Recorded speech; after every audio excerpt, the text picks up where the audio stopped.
తెలంగాణ రాజకీయ వినీలాకాశంలో విరిసిన ధృవతార. ఆయన మాట గురు తప్పని తూట.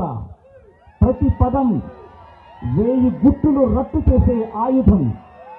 రాజకీయ రణక్షేత్రంలో ఉగ్ర రూపం ప్రదర్శించిన పార్థుడు, విజయుడు, కిరీటి అయిన ప్రజల ఆకాంక్షలను ఉవ్వెత్తున ఎగిసిపడే ఉత్తుంగ తరంగాలుగా, ప్రజాగ్రహాన్ని ఉప్పొంగే ఉష్ణల మాదిరిగా తన ఉపన్యాస ఝరిలో పలికించి జన హృదయాలను కదిలించి ఊగించి ఉద్యమింపజేసి అంతిమంగా విజయుడైన రుద్రుడు వీరభద్రుడు అయిన మనదైన ప్రజా తెలంగాణ సారథి, తెలంగాణ ప్రజల ఆకాంక్షల ఆశాదీపం, ప్రజల మనిషి, జన హృదయ నేత, నవ తెలంగాణ నిర్మాణ రథసారథి శ్రీ రేవంత్ రెడ్డి గారు రాష్ట్ర ముఖ్యమంత్రి వర్యులు ఆహ్వానిస్తున్నారు.